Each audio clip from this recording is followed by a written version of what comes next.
Estamos dando sequência à série Sexo e Vida. E hoje eu vou conversar com a nossa curadora, a líder da CEPLUME, Lúcia Mergulhão. E Lúcia hoje vai falar um tema extremamente interessante, que é o silêncio guardado, o corpo libera. Porém, antes, ela vai nos contar algumas coisas. Ela já esteve conosco aqui, é uma conhecida, uma parceira do canal Até Agora, já esteve conosco e já respondeu aquela pergunta original, né? Eu perguntei a Lúcia quem era a Lúcia Mergulhão e ela respondeu, né? Contou uma vida maravilhosa. Mas hoje, antes de nós começarmos a falar sobre o tema do nosso programa, ela vai comentar um pouco aquela menina Lúcia Mergulhão. O que foi aconteceu com ela, que hoje é esta pessoa tão impressionante, tão maravilhosa, que cuida da CEPLUME com tanto apreço e dedicação. Lúcia, a palavra é sua. A palavra é gratidão por estar aqui com vocês, né? Foi um imenso prazer o nosso encontro. Eu sempre falo prazer sem o orgasmo, mas o orgasmo sem o prazer, né? Então, Alexandre, você é um companheiro também, certo? E por que eu, né? Será pelo fato, eu acredito que não, mas pelo fato de eu ter um doutorado, pelo fato de eu ter um mestrado, pelo fato de eu gostar de ser professora, né? Então, tudo isso, o que me fez estudar muito, né, foi o fato de eu ser professora. Então, eu acredito que toda professora nunca está saciada no conhecimento. Por isso que hoje nós temos uma associação, que é a CEPLUME, né? Sociedade de Estudos da Psique Lúcia Mergulhão, porque eu acredito que a nossa missão aqui nesse planeta é socializar o saber. E esse é o lema de nós que fazemos a CEPLUME. Um saber que fica com você, só com você, não. Por isso que o livro, né, na época eu estudei com livro, acho que você também, né, ou então com um dicionário enorme, né? Então, eu acho que nós fazíamos isso. Então, o fato de eu ter feito alguns cursos universitários me levou a esse questionamento: eu quero mais, eu quero mais, eu quero saber mais, né? Então, esse saber mais me levou até uma das coisas que hoje eu sou um pouquinho mais especialista, porque minhas colegas também o são, em abusos que homens e mulheres passam. Então, abuso sexual é uma coisa que, quando você vai estudar a Bíblia, né, você vai lá para a pré-história. Eu gosto muito de estudar esses fenômenos, o Bhagavad Gita, que eu estudei muito quando fui para a Índia, né? Então, está aí todo um processo nosso de abusos, né? Porque em todas as religiões os abusos sempre fizeram. E as mulheres, né? Essas mulheres, eu costumo dizer que nós somos uma experiência genética, né? Então, essa mulher, ela guardou muito, desde a pré-história até os dias de hoje. Então, hoje nunca foi tão publicado, a palavra é essa questão do feminicídio. Nunca foi tão publicado. Sempre existiu nessa mesma quantidade, ou até maior. Porém, esse silêncio guardado. Então, eu começo hoje a conversar com vocês, para que vocês reflitam, né, sobre os nossos silêncios guardados. Não é só da mulher, não, do homem também, né? O homem também guarda, só que a mulher guarda e o homem explode, e o homem bota para fora, né? A caixinha do segredo do homem é diferente da caixinha do segredo da mulher, né? Então, essa mulher aprendeu com essa transgeracionalidade, né? Eu gosto muito de estudar genética, mas eu sou fã da epigenética, né? Que eu não preciso reeditar minha mãe, minha avó, minha bisavó, né? Estudando a genética, eu acredito que todos vocês que estão aí, que vão escutar agora, depois e outro dia qualquer, vocês precisam, ó, não é precisa, não é precisam fazer um estudo da genética de vocês, de ver o que foi papai, o que foi mamãe, o que foi vovó paterna, vovó materna, o que foi vovô paterno, materno, o que foi meu bisavô. Eu tive muita sorte, e eu digo sorte, porque eu convivi com minha avó, e foi ela que me explicou muita coisa da sexualidade. Às vezes minha mãe dizia assim: essas conversas que você está tendo com ela vai atacar o juízo dela, ela vai ficar pensando. Eu digo: que ótimo, feliz daqueles que pensam, né? Então, a minha avó ensinou muita coisa dessa transgeracionalidade. Então, hoje nós falamos muito dessa juventude que está bebendo muito, que está tendo relações sexuais com muita facilidade. Mas isso não é novo, não. Não. As mulheres fugiam, e no outro dia é que os pais iam saber que ela fugiu. E aí fazia o casamento, né?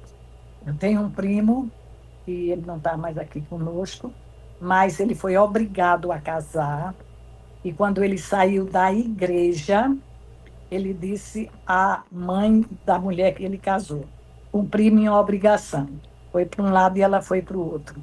Olha que coisa séria, né?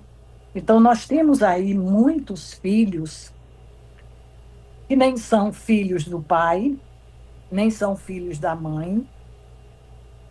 Raríssimos de nós somos filhos do pai e da mãe, que é o desejo, né? Então, isso é muito sério para a nossa transgeracionalidade. E guardamos muitos segredos. A mulher não podia falar muito, se diz que mulher fala muito. Ela fala muito de todos, mas dela, não. Alexandre, é tão sério isso, essa mulher que guarda, que ela costuma dizer muita coisa. Muito, ela fala muito. Mas ela não diz como é que ela quer a vida sexual dela. Ela não conhece o corpo. Raríssimas mulheres, e a gente tem um dado estatístico bem forte, que raras são as mulheres que têm o orgasmo vaginal. Raras são as mulheres, certo? Então, essa mulher, ela é penetrada. O homem goza, porque ele aprendeu a colocar isso em qualquer buraquinho, como a gente costuma dizer, mas a mulher não. Ela tem vergonha de dizer o que quer. Então, muitas mulheres chegam numa idade já bem avançada e quando a gente pergunta como é que foi sua vida sexual? É, foi, né? Foi, né? Ainda levanta os ombros assim, foi, né? Então, esse homem, eu digo muito isso na terapia sexual, que o homem não tem telepatia para saber o que é que ela guarda aí dentro. Então, esse silêncio guardado, certo, leva a muita coisa. Essa menina que viu o papai bater na mamãe e a mamãe dizer: ô minha filha, é porque ele estava bêbado. Ô minha filha, é porque ele estava cansado. Ô minha filha, homem é assim mesmo. Ah, minha filha, seu avô também fazia isso. Então, nós guardamos esse silêncio, certo? E é um silêncio muito forte. Quantos homens, certo? Não conhecem a sua parceira. E aí ela entra no Alzheimer, e aí ela vai falar de coisas que é a história dela. Então, olhar para o parceiro e não reconhecer ele como homem, né? E procurar: eu quero meu pai. eu quero a minha casa, em todos os sentidos. Então, esse silêncio guardado, ele vem de muitas gerações. Mas a gente precisa entender da epigenética. Eu não preciso ser igual à minha mãe. Eu não quero ser igual à minha mãe. Eu não preciso ser o que minha tia, minha avó, minha bisavó. Mas a gente caminha para essa genética, a gente traz essa transgeracionalidade com um lado muito forte. Então, quando a gente pega esse silêncio que guarda, ele vai apodrecendo alguma coisa. Então, vai levando para dentro. Ele não vai só colocando para fora, ele vai colocando isso para dentro, dentro. E eh, as nossas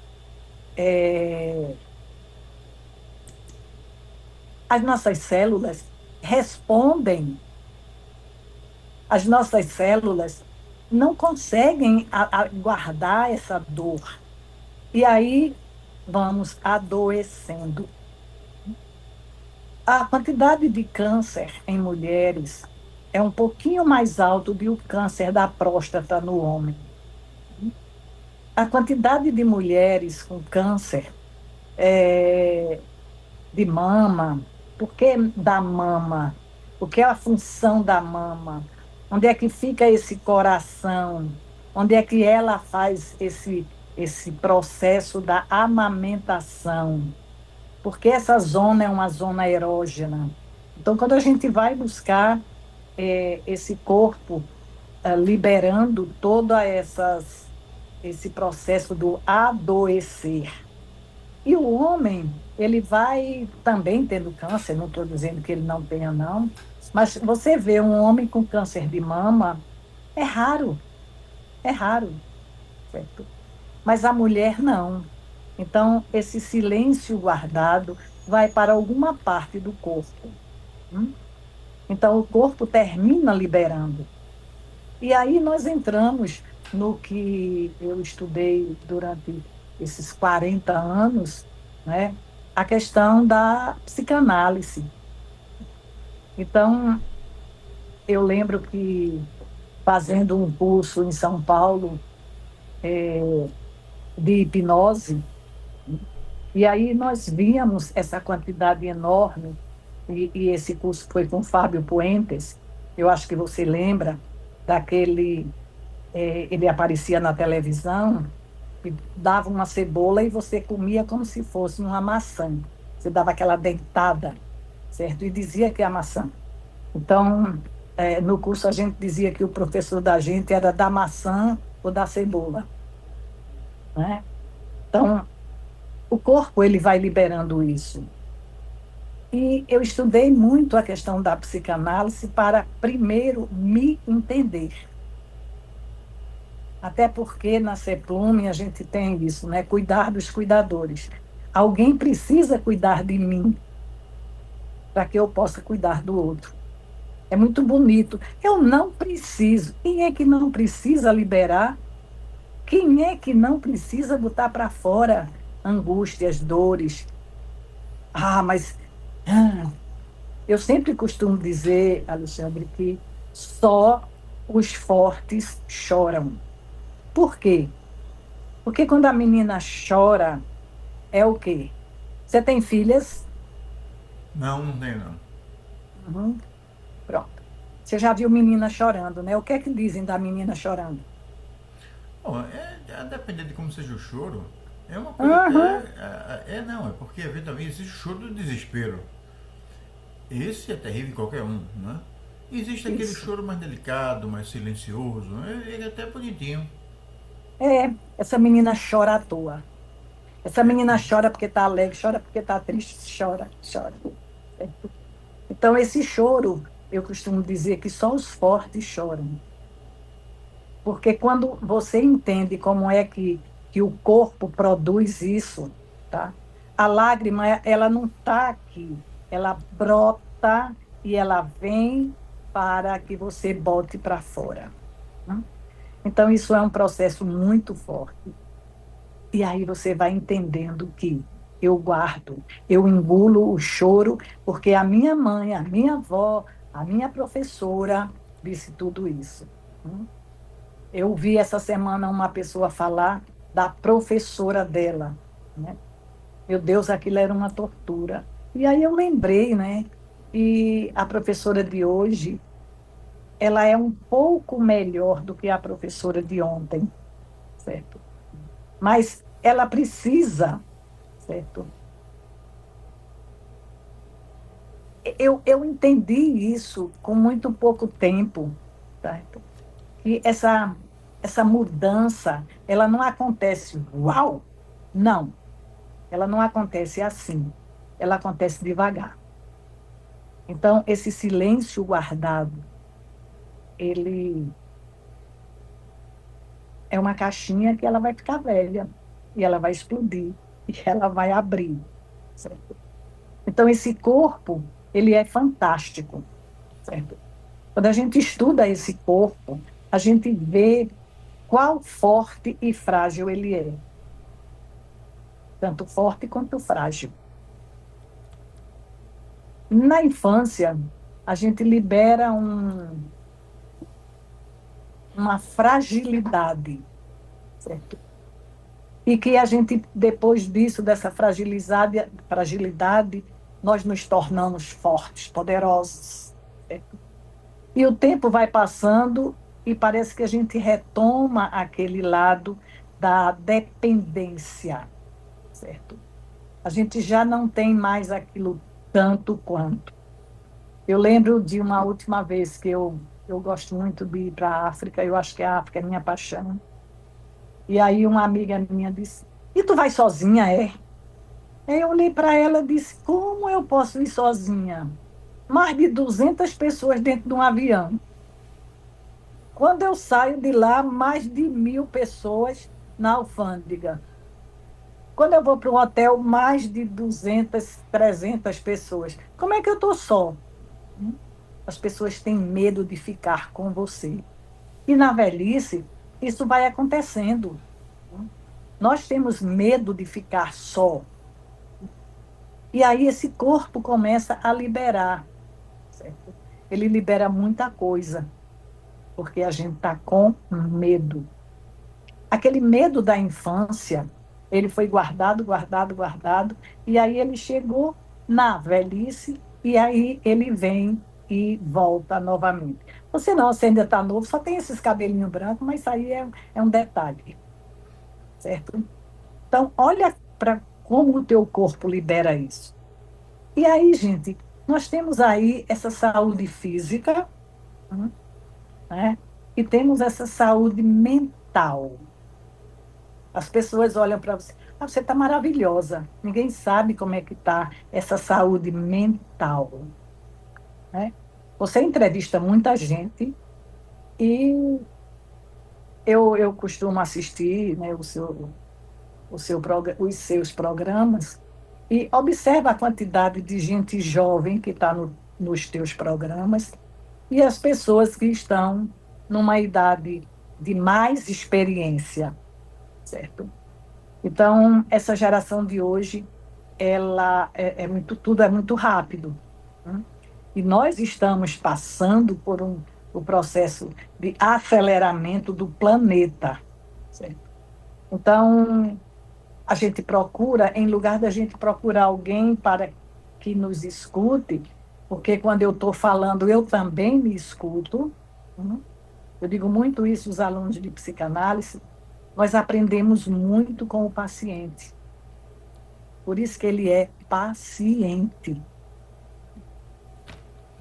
Existe uma coisa muito séria que eu digo aos alunos, porque eu também sou professora, né? Você está tendo algumas experiências com algumas professoras nossas do curso de terapia sexual, né? Eu agradeço aqui a Silvana, a Isabel, que estão aí nesse programa, e vai vir mais gente, certo? Eu quero sem interromper, Lúcia Mergulhão, eu quero, eu quero registrar o encantamento que tanto Lúcia, tanto Isabel quanto Silvana transbordaram. Vocês formam uma equipe maravilhosa. A CEPLUME é uma equipe que transborda competência, transborda compreensão da vida e do mundo. Então eu quero dizer, quero de público registrar o meu entusiasmo com as conversas que eu tenho tido com o seu pessoal, tanto com Isabel Magalhães como com Silvana. a Silvana Vila, a Isso. gaúcha que esteve conosco aqui. Foram 2 shows de ambas. Então eu quero registrar esse nosso entusiasmo e dizer do entusiasmo que o canal tem com a série, que é essa parceria com a CEPLUME nessa série Sexo e Vida. Isso. Então, e você foi interessante que você pegou Rio Grande do Sul e Rio Grande do Norte, Foi. né? Graças à nossa curadora, Lúcia Mergulhão. Uhum. E aí nós temos hoje alunas nos Estados Unidos, nós temos uma aluna também no Japão, então nós temos nesse Brasil todo, e eu quero dizer a você que todos os nossos alunos precisam ter esse conhecimento, desse silêncio guardado, porque durante muito tempo foi guardado. Então, o que é que as pessoas estão procurando? Medicamentos, tá? Não estou dizendo que está certo nem que está errado, não. Vai procurar profissionais, sim. Muitas situações nós precisamos de medicamentos, sim. Esse corpo precisa, mas essa alma também precisa de ser escutada. Porque durante muito tempo nós não fomos escutados. Quem era que escutava Alexandre?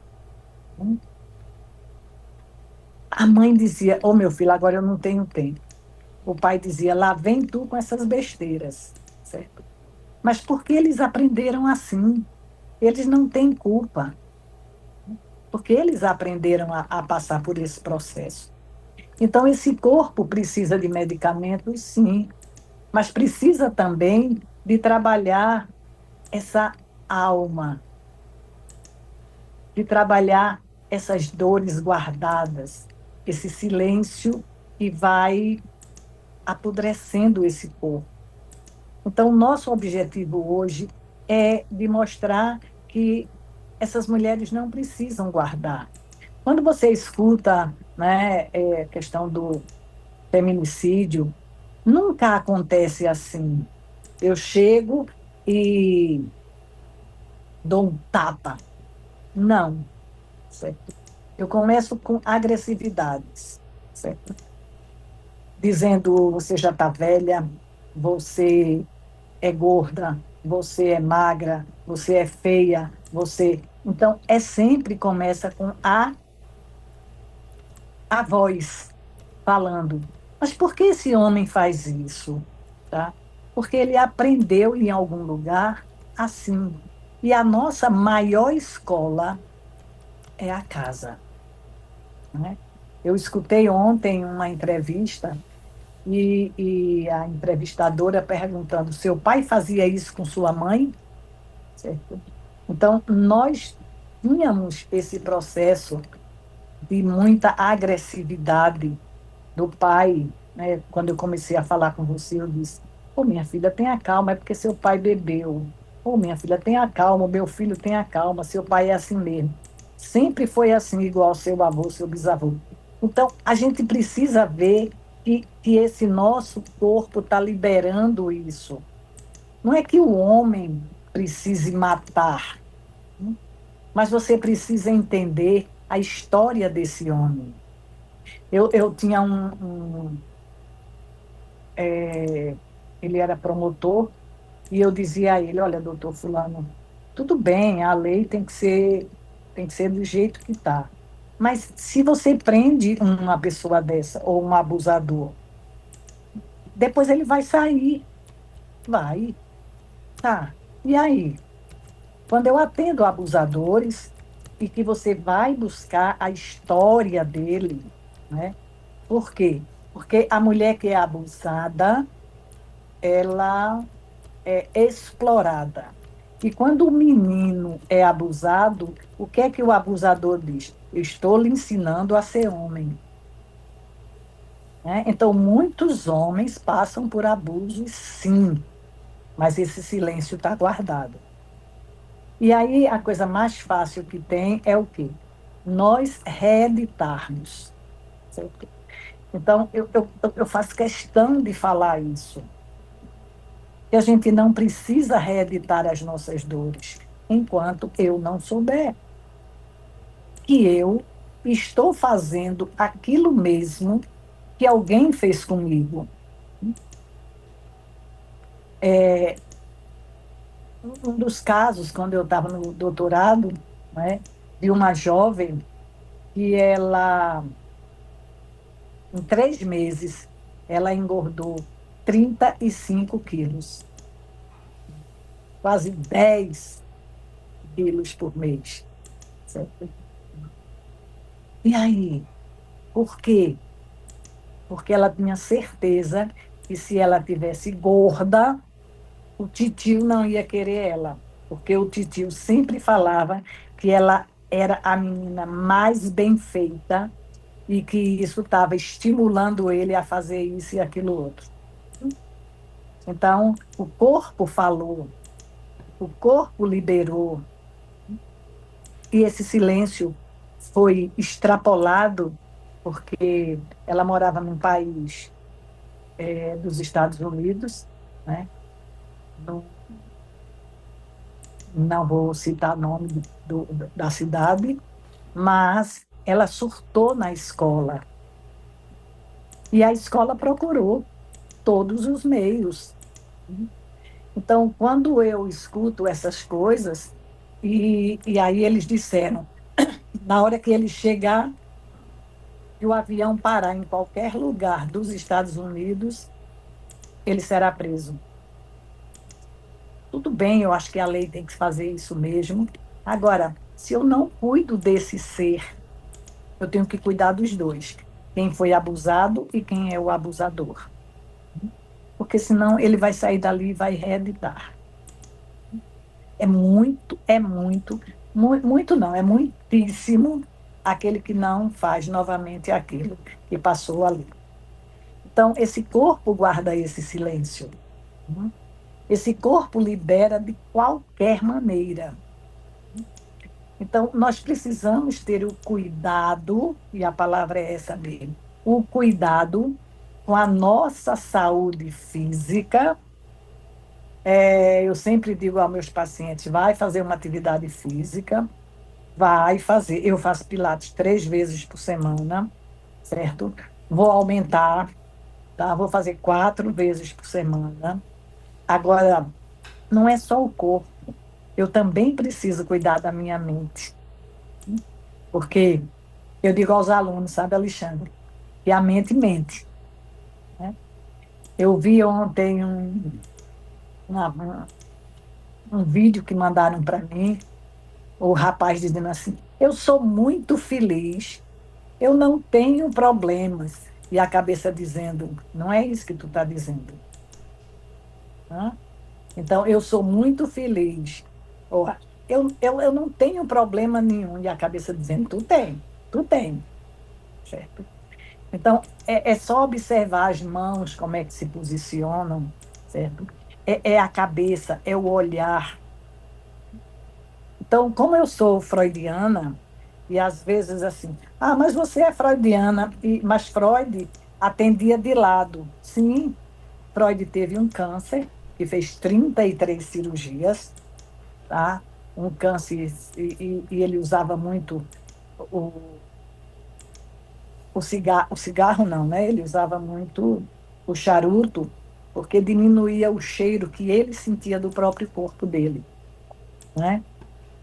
Então, você olha para o teu paciente precisa que alguém olhe para ele através da escuta ou através do próprio olho.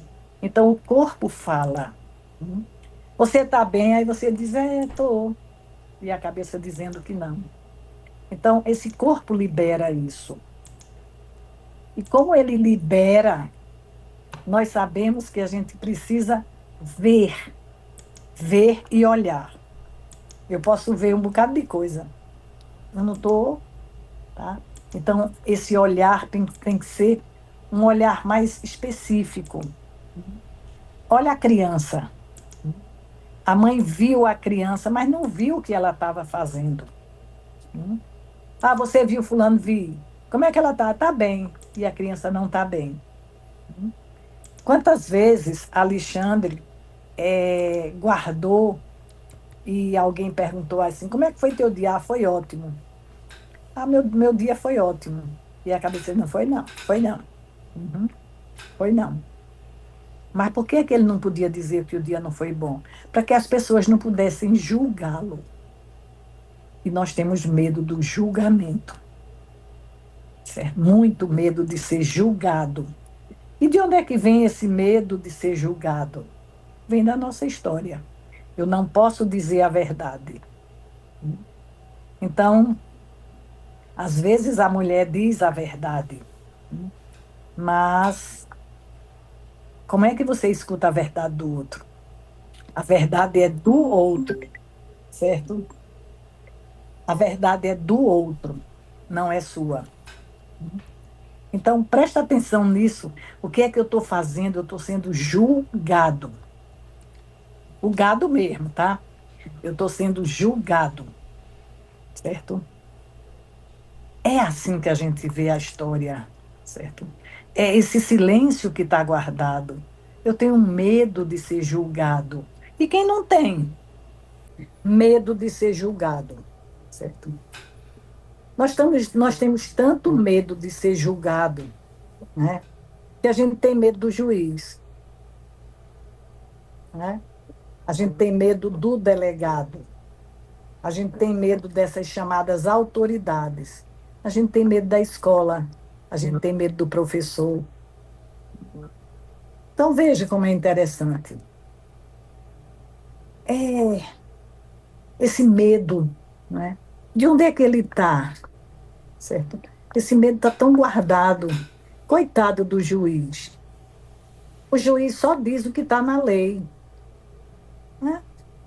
O juiz só diz o que está na lei.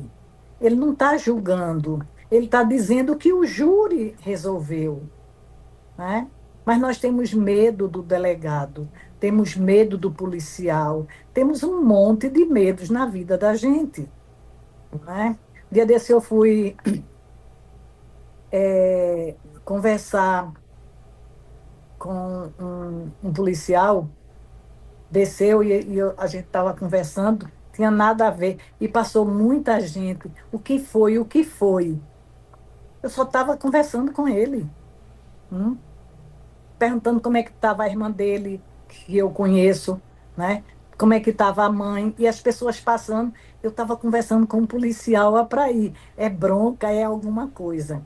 Então, esse medo do julgamento, né? Então, nós somos isso. E hoje, né, que a gente está num dia aí, sexta-feira, né? Eu tenho um amigo que um dia ele perguntou assim: Você sabe quem foi que julgou Jesus? Como eu conhecia muito ele, aí eu disse: Rapaz, eu acho que eu não sei, não. Não, não, diga. Eu disse: Não, não. Aí ele disse: O povo que estava desocupado, que não fazia nada, que estava na rua. Os desocupados foi quem julgou Jesus. Não foi os milionários, não foi os reis, não foi os doutores da lei. E aí eu só olhei para ele, depois ele disse, você balançou a cabeça por quê? Eu disse, porque você tem razão, tá? Quem estava ali era o povo desocupado, que não tinha o que fazer. Hum? Quem tinha o que fazer não estava ali, não é verdade? Então a gente tem muito medo do julgamento, certo? Alguém já falou da sua barba? O Já. que é que disseram?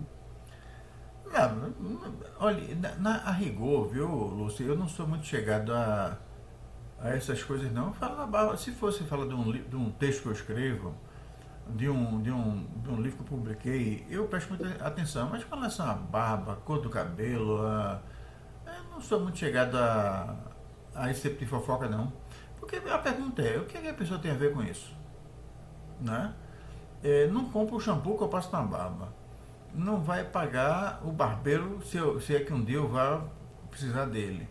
E o negócio é que não, sua barba está muito cheirosa, aí eu vou ficar feliz, né? Mas E se disser que não está? aí eu vou mudar o shampoo.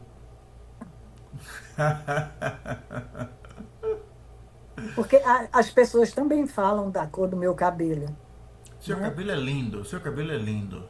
É, não, Não, linda sou eu que levo ele. não, você é super linda. E mais uma coisa, né? As apreciações estéticas dizem muito respeito a quem as adotou, não é? E naturalmente, se você se acha bonita, os outros vão ter que apreciar o seu centro estético, né? Mas seguramente pessoas que gostam de você, como eu gosto, acham o seu cabelo muito bonito. Eu acho. Acho ousado, acho que é um traço da sua personalidade, é um traço de ousadia e de quem trata a opinião dos outros com algum tipo de altivez. Existem pessoas que são aquelas Maria vai com as outras. Sabe, seu cabelo tem que ser preto, eu pinto de preto. Não, tem que ser louro, pinto de louro. Tem que ser comprido, deixa comprido. Não. E aí no final a pessoa deixa de ser ela própria, né? E passa a ser o que os outros querem que elas sejam. E como são muitas as pessoas, elas passam a ser muitas pessoas. E elas vão deixar jamais de ser a Lúcia Mergulhão que você é e que você quer que as pessoas conheçam você do jeito como você é.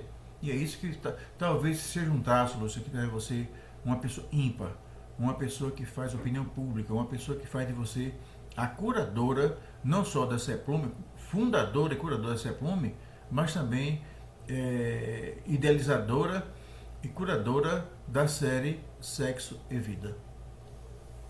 Por falar nisso, eu vou contar uma história que aconteceu a semana passada, fantástica. Eu estava indo para o consultório em Poção, eu tenho um consultório em Poção também, com a doutora Roberta, e aí uma menininha, que ela tinha assim 3, 4 anos, não mais do que isso, estava com o pai, e aí gritou, papai, é essa, papai, foi essa. Eu parei, olhei para a menina, que eu não conhecia, aí eu disse, foi o quê? Foi, papai, foi essa que tirou a minha canetinha, que acabou a tinta, ela botou no cabelo dela. Foi essa que botou a tinta no cabelo dela. Eu disse, meu Deus do céu, né? E teve uma outra vez que eu dei uma carona. Eu moro no sítio, né? Eu dei uma carona a uma menina e ela perguntou assim, por que a cor do seu cabelo é essa? Assim, bem baixinho. Aí eu baixinho também para ela disse, porque as mulheres do meu planeta têm a cor desse cabelo. E como eu errei muito no planeta, eu tive que vir para esse, mas para eu não me esquecer e não errar mais, eu tenho a cor desse cabelo. Ela, entendi, entendi. Quando foi, acho que uns 15, 20 dias, a mãe dela me encontrou. Eu vou raramente na feira, mas eu gosto de feira. E aí ela disse: Ah, é a senhora, né? Eu disse: Eu. E eu fiz o quê? Ela disse que disse a minha menina que a senhora veio de outro planeta. Eu disse: Vim mesmo. Aí ela disse: Pois ela acredita. Eu disse: Eu também. Ô, Lúcia, eu moro num prédio. E outro dia eu estava descendo no elevador, né? E as conversas do elevador estava descendo, estava subindo. Sempre são muito rápidas. E eu tomei o elevador e junto comigo subiu uma senhora, uma babá, que estava trazendo os garotinhos de volta do colégio. E um deles olhou para mim e fez: Você é Papai Noel? E eu respondi automaticamente: Não, eu sou primo dele. E ele veio me visitar em dezembro. Você pode pedir a mim, você pode pedir a ele o que ele quiser, o que você quiser, que eu diga a ele que você é um bom garotinho e você merece. Agora avisa seu pai que eu disse isso. Agora peça o que você quiser. E é interessante que, bom, primeiro, eu limitei a fantasia do garoto. Não sou eu que vou dizer ao garoto que é ou que não é, né? E depois gerei um problema pro pai dele, né? Porque eu garanti que Papai Noel vai trazer qualquer pedido. Eu não sei o que ele vai pedir não, mas qualquer coisa que ele vai trazer. E o pai, coitado, tá atolado para comprar aquele garotinho é bom de serviço, né? E o fato é Não, que quem a minha. prometeu não foi o pai dele, não. Quem prometeu foi você. É você quem vai comprar. A sua. Ixi, mas eu tô atolado. O garotinho ele tá querendo comprar coisa, né? Ele Ah, quer, ele quer pode viajar querer o para que ele Disney, sei quiser. lá. Ele pode Eu querer o que ele quiser. vou ter que raspar a barba, vou ter que raspar a barba, não, o garotinho não me vê de novo. Não, agora a promessa é dívida. E a criança guarda isso. Tá? A criança guarda aquilo que você diz. Por isso que a gente tem muito cuidado com o que diz, Por isso, né? que- por isso eu tenho cuidado de dizer, olha, eu venho aqui em dezembro e eu vou mesmo, eu moro lá não, né? Agora, e ele pode pedir o que ele quiser, porque Papai Noel vai trazer. E eu tenho certeza que ele vai pedir uma coisa e o pai do garoto vai comprar e vai ficar muito feliz com o primo do Papai Noel, que sou eu. E se o pai dele não comprar, eu raspo a barba porque eu não vou decepcionar o garotinho. Eita, aí, quanto tempo você está de barba? Eu nem sei, Lúcio, eu nem sei, porque eu deixei de raspar. Isso, eu tenho a barba grande por mera preguiça. Eu tenho muito pouco, Ah, eu escrevo muito, então eu tenho todo o meu tempo eu dedico às coisas que eu escrevo. E fazer a barba dá muito trabalho. Aí eu comecei a ter menos tempo, comecei a escrever mais, fazer menos barba, e a barba foi crescendo, foi crescendo, foi crescendo, e agora eu estou até me habituando a ela, estou deixando ela bonitinha, viu? muita gente pergunta se eu conheço você, claro, pessoalmente não, mas e por que aquela barba? Eu disse, eu não sei não. Ah, já pode dizer que é falta de tempo para fazer. Não é motivo religioso, eu não tenho religião. Eu sou agnóstico, é o que eu digo às pessoas. Acredito profundamente em Deus, mas não tenho religião. É, não tenho nenhuma.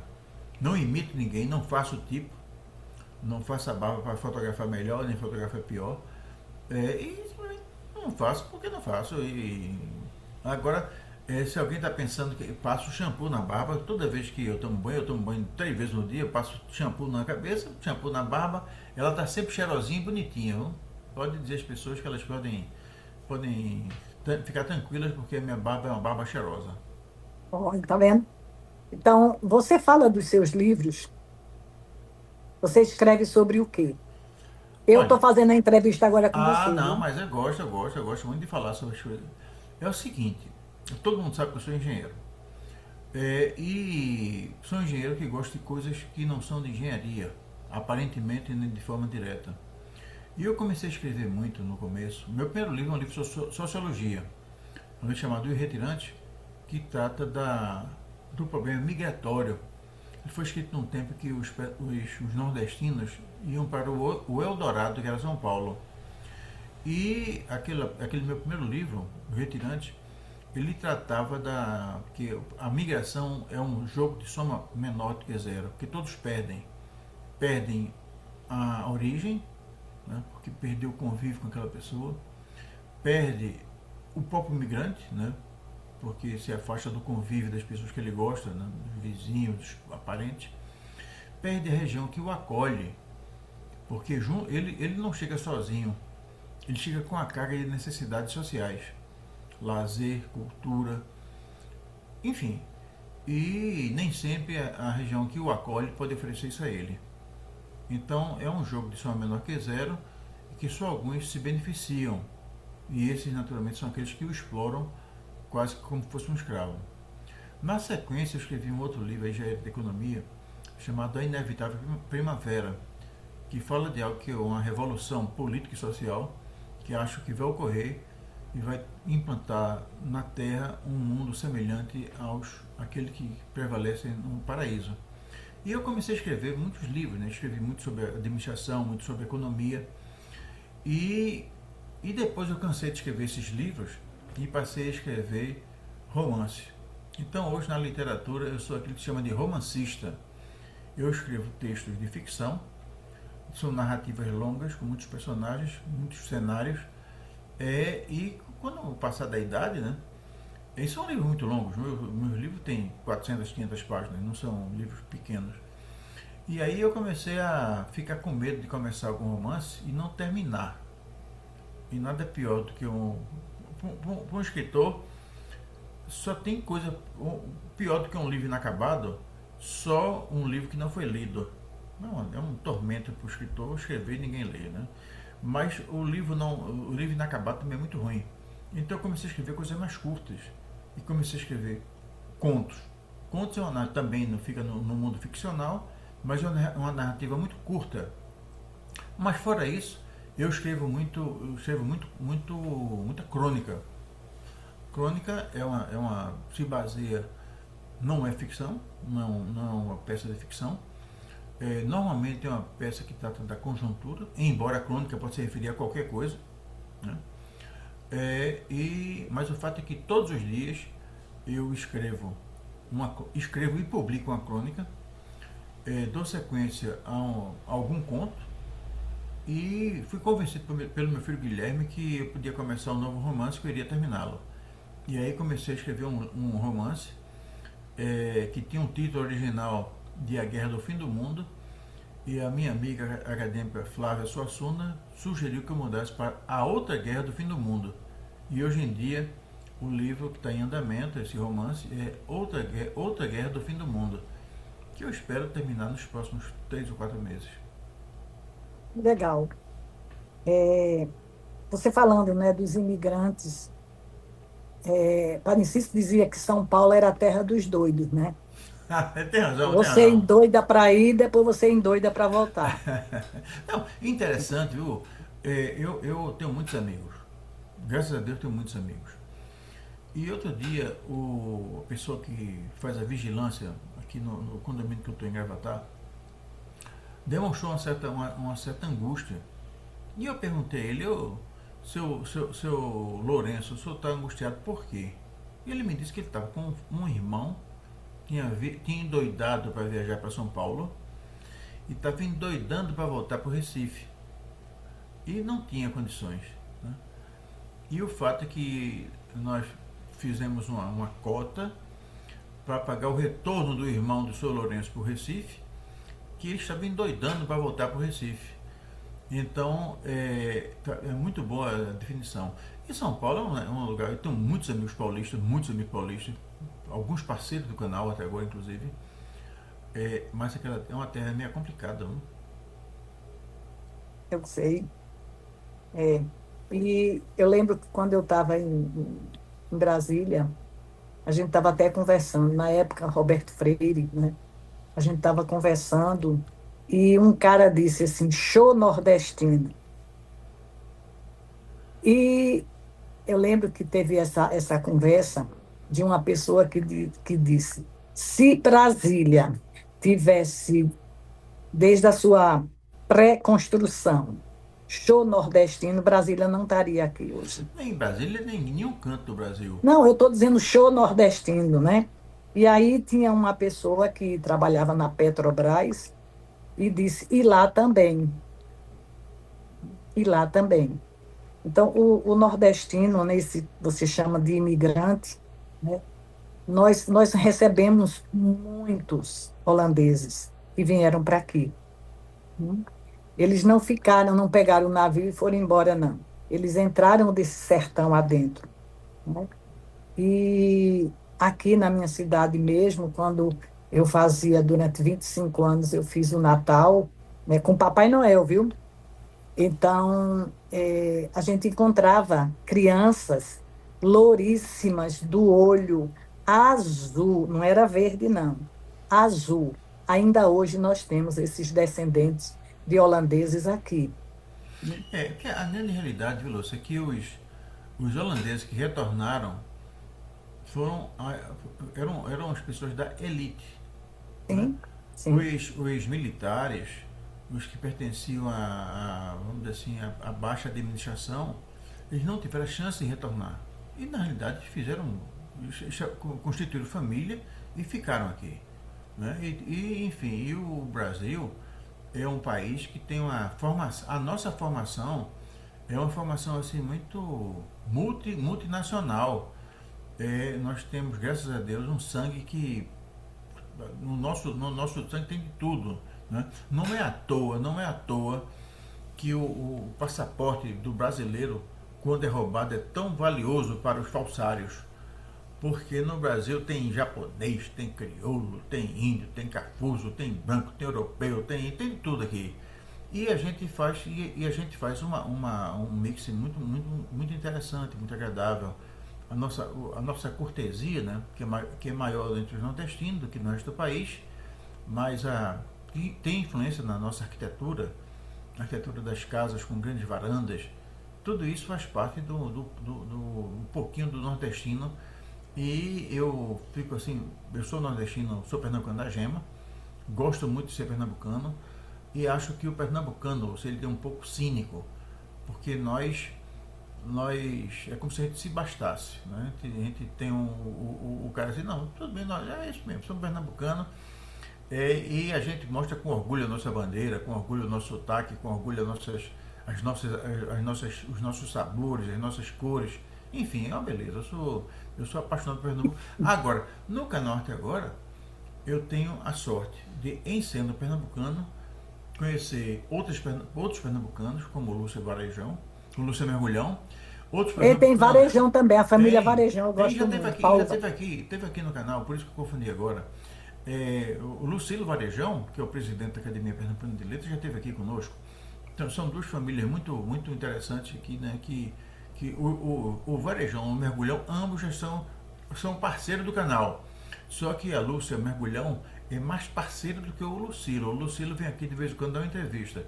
E a Lúcia Mergulhão, ela é uma parceira de dentro do canal, porque ela é idealizadora e a curadora de um dos programas mais importantes que vai ser que vem fazendo, que é o Sexo e Vida. Mas o fato é que Por falar nisso, eu lembrei uma coisa bem interessante. Esse silêncio guardado, né? Essas mulheres que eram pegas a dente de cachorro. No Nordeste tinha muito isso, né?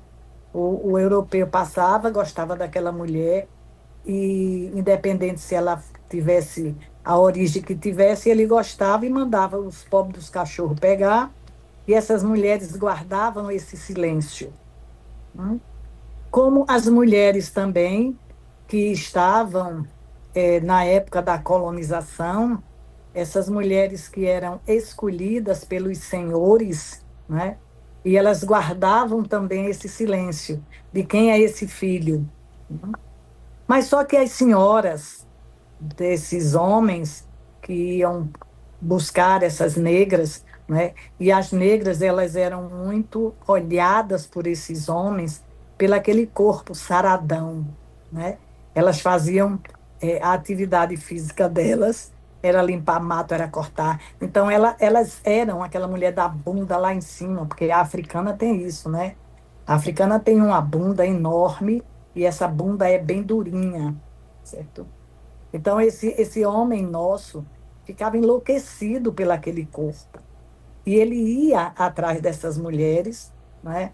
E buscava essas mulheres. E elas ficavam caladas. Era o silêncio guardado, porque elas não podiam dizer, com medo da senhorinha, né? Com medo da madame, certo? E a madame também, muitas vezes, tinha os namorados, que não precisava ser a mãe de Dom Pedro, né? Elas também queriam aqueles negros, né? Com aquele corpo bonito também. E muitas mulheres tiveram filhas, né? Filhas do padre, filhas do médico, filhas do escravo, né? Então, havia esse silêncio guardado. Hum? Então, motivado por isso, estava ali os padrinhos, né? Os padrinhos estavam guardados e resguardados por esse silêncio. Hum?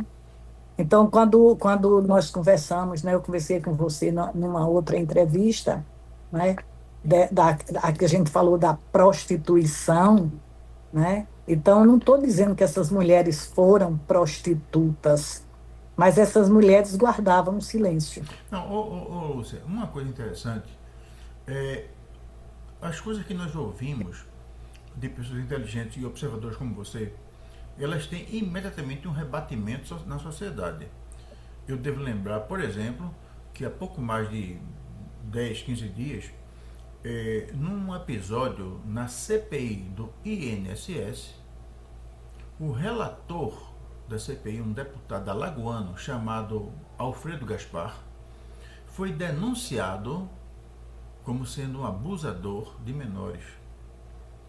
E depois veio à tona que esse deputado, Alfredo Gaspar, eu insisto em repetir o nome dele porque vale a pena que as pessoas saibam, ele abusou de uma garota que tinha 13 anos e hoje essa menina tem 21 anos. Ou seja, ela passou 8 anos com esse silêncio guardado porque foi exigida dela que ela tivesse esse silêncio, mas o fato é que desse abuso nasceu uma garotinha. E agora esse deputado, Alfredo Gaspar, não esqueça desse nome, está se negando a fornecer material para o teste de DNA, porque provavelmente, muito provavelmente, vai ser comprovado cientificamente que ele é pai de uma...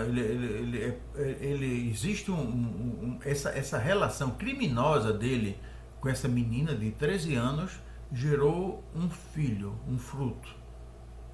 E ele vai ter que não só responder perante a sociedade por aquele crime que ele cometeu, mas também vai haver repercussões patrimoniais. Mas o fato é que aquela criança de 13 anos que foi abusada pelo patrão, teve que guardar silêncio com medo das represálias que ela poderia sofrer e a sua família poderia sofrer. Porque nesse silêncio, se você tivesse só, né, um julgamento dos doutores da lei, mas a sociedade é muito sério isso. Você vai numa delegacia prestar queixa, a pergunta é: teve violência física? Só presta se tiver violência física. E a violência psicológica? Ninguém chega se não passar por essa violência, não é? Essa violência psicológica. Porque uma menina de 13 anos, se ela vai fazer uma denúncia, como é que vai ser? Primeiro, ela não pode fazer, tem que ir com o pai e a mãe. O pai não vai, a mãe não vai. E aí? Como é que fica? Então, essa menina guarda esse silêncio, né? E ela chega um momento que esse silêncio não dá mais na caixinha, explode. Agora, você imagine que esse filho ou essa filha, tá? O que ela vai pagar nessa sociedade nossa, tá?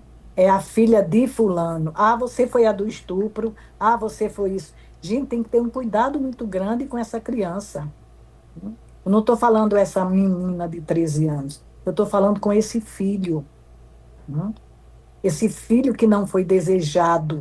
É aquilo que eu voltei lá no começo, né? Esse filho que era filho nem dele nem dela. Então, essa criança, esse jovem, precisa de muito ajuda, certo? Não é só esse olhar para essa mãe, é uma ajuda psicológica para essa família. E a mãe dessa menina e o pai dessa menina, que hoje já é mãe, os avós, como é que ficam? Então, esse silêncio guardado, ele adoece uma família inteira, Perfeito, né? perfeito. E o Exatamente. corpo libera isso lá na frente. Isso É, pode gerar um distúrbio mental, saúde física, saúde mental. Então, precisamos de muito ajuda para esse caso desse senhor, né, Alfredo, né, Gaspar. Gaspar. Gaspar. Então, esse senhor precisa pagar a indenização para esse povo fazer terapia o resto da vida. Esse senhor precisa pelo menos não ser reeleito. Porque Isso. isso nós já temos muitos criminosos na vida pública para ter um mais. Bom, É. e aí infelizmente nós estamos chegando ao final de mais essa edição de Sexo e Vida. E hoje, Sexo e Vida foi um Sexo e Vida muito especial, porque nós conversamos com a idealizadora e com a curadora da série, Lúcia Mergulhão. Lúcia, eu quero renovar minha admiração por você, que nos trouxe hoje um tema tão importante, que é o silêncio guardado, o corpo libera. E, cumprindo a tradição do canal Até Agora, eu passo a palavra para você, para as suas despedidas. Com a palavra, a nossa idealizadora, a curadora, a psicanalista Lúcia Mergulhão. Como psicanalista, eu falo desse silêncio guardado. E como terapeuta sexual, eu falo desse corpo que libera. Então, nós precisamos de alunos, nós precisamos de pessoas, nós precisamos de psicanalistas nesse Brasil grandão, nós precisamos de terapeuta sexual, porque quando as pessoas pensam em terapeuta sexual, é somente tu ensina a fazer isso, fazer aquilo, não é isso. É educar sexualmente as pessoas, né? E esse senhor Gaspar, ele precisa, para não reeditar, ele precisa de ser e entender que ele fez errado. Então, não é só o julgamento, é ele passar também por um processo de ver o que é que essa mente tem, tá? O que é que esse corpo liberou tanta testosterona, certo? Mas e por quê? O que é que aconteceu com isso? Esse silêncio que nós falamos é um silêncio que ele acarreta em todos nós, né? Então, mais uma vez, eu quero dizer a você que foi um prazer enorme dividir com você um pouco do meu conhecimento, né? E eu garanto a você que vem um aluno para conversar com você, que você vai amar, certo? Não é só as Ótimo. mulheres, não, viu? Você vai amar. E diga a Guilherme que ele não se incomode, não, que você vai amar. E qualquer dia desse, eu tenho uma amiga que mora em Gravatá, qualquer dia desse eu vou em Gravatá e vou conhecer a sua família. Muito obrigado. Um grande abraço e até a próxima. Muito obrigado. Até logo, Lúcia. Um abraço para você. Tchau, tchau.